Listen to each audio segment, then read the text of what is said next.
फरमाइए कि ये जो आज इत्तेहाद हुआ है, ये इसमें क्या आप कानूनी तौर पर ये सीटें, जिस तरह वो कह रहे हैं, आज उन्होंने कहा बैरिस्टर साहब ने कि जनाब हम क्लेम करेंगे, तो कितना ये क्लेम वैलिड है और इसके नतीजे में क्या उन्हें सीटें मिल पाएंगी?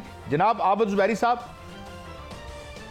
बिस्मिल्लाहिर्रहमानिर्रहीम, बहुत शुक्रिया काजी साहब। देखिए, इसमें दो तीन चीज़ें आपको मद्देनज़र रखनी पड़ेंगी। देखिए, क्योंकि आर्टिकल 51 जो है कॉन्स्टिट्यूशन का, कहता है कि मखसूस नशिस्तों के लिए जो ये उनका राइट होगा, जो पार्टीज़ जो हैं पार्लियामेंट के अंदर जिन और उनका हक होगा, और उनके साथ जो इंडिपेंडेंट लोग हैं वो उसमें शामिल होंगे, वो उनकी टोटल गिनती में वो आ जाएंगे। तो वो लोग जो उनके साथ शामिल होंगे उनको मिला के उनका शेयर बनेगा मखसूस। आपको पता है 70 वो नशिस्तें होंगी उसके अंदर आर्टिकल 51 5 और 6 के तहत, और प्रोविंशियल उसमें। तो ये सारी इश्यूज होंगे कि अब बात जो मेन इशू ये है कि क्या ये जो मखसूस नशिस्तें हैं उनके लिए आपको अपना इलेक्शन से पहले वो जो एक पीरियड होता है उसके अंदर अपने कैंडिडेट्स दे देने पड़ते हैं। अब देखिए, इशू ये आ रहा है कि जी उस वक्त तो जो पार्टीज इलेक्ट होती है उनको मालूम नहीं होता उनको कितनी नशिस्तें मिलेंगी, और उनको ये भी नहीं मालूम होता कौन से इंडिपेंडेंट लोग उनके साथ शामिल हो जाएंगे, उसका जिसको मिला के उनका शेयर बनेगा उसमें। तो मैं समझता हूँ कि इनको अब ये इशू अनलेस वो नाम पहले जमा करा चुके वो इशू ना आए। तो अगर इन्होंने आज PTI ने जैसे और जमातों के साथ इत्तेहाद किया और उसमें वो शामिल हुए हैं, तो वो उन जमातों ने क्या अपने लिए मखसूस नशिस्तों के लिए अप्लाई किया था या नहीं किया था, ये मुझे नहीं मालूम। अगर नहीं भी किया तो मैं समझता हूँ कि जो आज उन्होंने जो अपना उसके अंदर इनके साथ इत्तेहाद किया है, जो उनका शेयर बनेगा वो उनको इस टर्म्स ऑफ आर्टिकल 51 कॉन्स्टिट्यूशन के वो उनको मिलना चाहिए। ये मेरा व्यू है सर, मिलना चाहिए। जदून साहब, आपने ज़ुबैरी साहब का पॉइंट ऑफ व्यू सुना, आपके नंबर वन ये क्या आप इससे एग्री करते हैं? और सेकेंडली, आप कुछ देख रहे हैं कि रिलीफ भी मिलना शुरू हुआ है, कुछ 3 सीटों पर जो रिजल्ट्स हैं उनको फिलहाल शायद मुअत्तल कर दिया या रोक लिया है सुप्रीम कोर्ट ने। आप क्या समझ रहे हैं? और पहले तो ये कि क्या आप एग्री करते हैं जदून साहब से, हाई कोर्ट ने, सॉरी, क्या आप ये समझते हैं कि ये जो राइट है अब रेस्टोर हो चुका है उनका रिजर्व सीटों का? जनाब जदून साहब।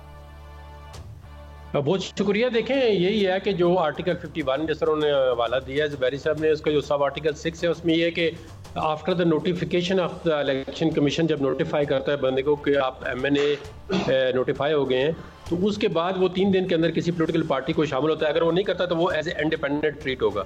तो आप ज़ाहिर है जब ये आज़ाद PTI का कहते हैं ये आज़ाद है, तो इन्हें ये समझे कि ये सारे जितने हैं ये अब सुन्नी इत्तेहाद में जो भी इनका पार्टी का अलायंस हुआ है वो इनके सारे बंदे जो है उस पार्टी में शामिल होंगे। तो जो इन्होंने लिस्ट दी है उस वक्त तो उन्होंने कहा है PTI है, लेकिन PTI क्योंकि उन्होंने कहा जी वो एज ए पार्टी जो है रजिस्टर्ड तो है लेकिन संबल के लिए एग्जिस्ट नहीं कर रही है, जो उनके उम्मीदवार रिजर्व सीट पे वो फिर उस तरह नहीं ले सकती। तो डेफिनेटली मेरे ख्याल में इनका ये रिजर्व जो सीट वाला मसला है, इन्होंने जो लिस्ट दी है उसके मुताबिक इनको सीटें मिल जाएंगी और इनकी स्ट्रेंथ जो है, इनकी न्यूमेरिकल स्ट्रेंथ के मुताबिक इनको रिजर्व सीटें मिल जाएंगी। ये बात ठीक है। और बाकी जो रिलीफ की बात है, आपको पता है कि PTI को शुरू से ही किसी न किसी सूरत में रिलीफ बड़ा क्विक मिलता रहा है और अब भी मिल रहा है। अब देखें, आज इस तरह आपने कहा इस्लामाबाद हाई कोर्ट ने इस्लामाबाद की तीनों जो है सिंगल बेंच ने उनको रिलीफ नहीं दिया, तो आज DB ने जो है इनकी तीनों जो है वो नोटिफिकेशन थे वो सस्पेंड कर दिए। हालांकि चीफ जस्टिस साहब ने इनको कहा था जी आप दोबारा जो है वो इलेक्शन कमीशन के पास चले जाएं, लेकिन जो दूसरा DB का था बेंच, उन्होंने वो चीफ जस्टिस की बात नहीं मानी और उनका नोटिफिकेशन जो है वो सस्पेंड कर दिया तीनों को। अच्छा जदून साहब, क्या आप समझते हैं कि मैं फिर आता हूँ ज़ुबैरी साहब की तरफ भी, आपने जिस तरह कहा कि रिलीफ मिल रहा है, मगर दूसरी तरफ अगर आप देखें बल्ले के निशान के हवाले से जो फैसला आया, दीगर जो फैसले चलते रहे, कागजात की जमा करने के वक्त जो तकालीफ या परेशानियाँ आई, तो उसमें तो रिलीफ वाला आर्ग्यूमेंट कुछ ज़्यादा मजबूत लगता है आपको जदून साहब? ये देखें, इन पे जो परेशानियाँ आई हैं आपने बाज़ बात सुनी होगी। उन वक्त उन्होंने कहा जी था पुलिस और जो लोग काम कर रहे हैं हमारी कैंपेन कर रहे हैं, और उन्होंने साबित कर दिया कि जितनी इन पे सख्ती की है उसका असर जो है वो बजाय नेगेटिव के पॉजिटिव पड़ा है। ये दुनिया की तरीका है कि आप किसी को देखें दबा के थोड़ा टाइम रख सकते हैं लेकिन लॉन्ग रन आप उनको दबा नहीं सकते। एक डेमोक्रेटिक सोसाइटी आपने बनानी है, एक डेमोक्रेटिक स्टेट, तो उसमें आप जो है कोअर्शन और सुप्रेशन जो है वो ज़्यादा देर तक न चलती है ना। अभी आपको पता है डिजिटल दुनिया जो है बहुत आगे जा चुकी है, मीडिया, सोशल मीडिया और डिजिटल दुनिया का दौर है।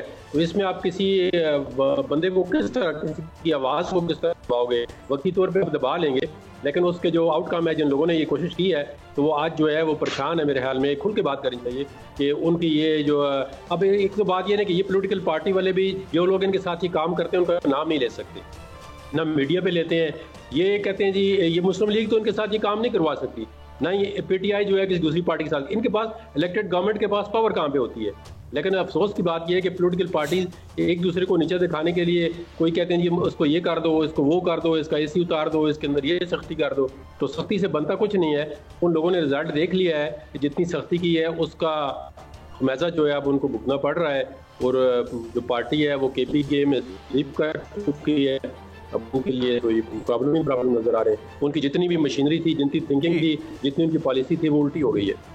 अच्छा जुबैरी साहब, आज क्लेम किया बैरिस्टर गौहर साहब ने कि जी हम 180 सीटें लेंगे, और खबरें ये भी आ रही हैं कि कम से कम एक तैयारी इनकी थी कि जो फॉर्म 45 है उसका ध्यान इतना दूसरी पार्टियों ने नहीं रखा।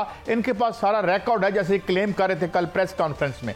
आप कितने चांसेस देखते हैं कि इनको ये सीटें मिल सकती हैं, या ये मिसप्लेस्ड क्लेम है जनाब बैरिस्टर गौहर साहब का? जुबैरी साहब देखिए, पहले मैं ज़रा एक बात का जवाब आपकी इजाज़त से दे दूं। ये जो आज ऑर्डर हुआ है शुएब शाहीन साहब और दूसरे अली बुखारी साहब के केस में, डिवीज़न बेंच ने जो किया है, वो आप देखिए उसका एक बड़ी वजह ये थी कि खुद उनको एक स्टे दिया एक इलेक्शन कमीशन ने कि जी इनके केस वहाँ गए ये लोग इलेक्शन कमीशन में, उन्होंने कहा कि जी आप इनका नोटिफिकेशन इशू करेंगे, और उसके बाद उन्होंने खुद ही नोटिफिकेशन इशू कर दिया इलेक्शन कमीशन ने, और दूसरे मुखालफिन का जिनके खिलाफ वो गए थे, तो उसके उन्होंने चैलेंज किया इस्लामाबाद हाई कोर्ट में। उन्होंने कहा नहीं आप वापस जाएं, वहां ये आर्ग्यू करें। डिवीजन बेंच ने कहा नहीं, उनका ये मेन पॉइंट था कि आप खुद ही स्टे दे रहे और खुद ही नोटिफिकेशन इशू कर रहे। तो एक ही बड़ा सीरियस पॉइंट था उस केस में, जो आज डिवीजन बेंच ने शायद सस्पेंड किया उनका ऑर्डर, मैंने देखा नहीं है, लेकिन उसमें ये एक इशू था जो मैं आप बता।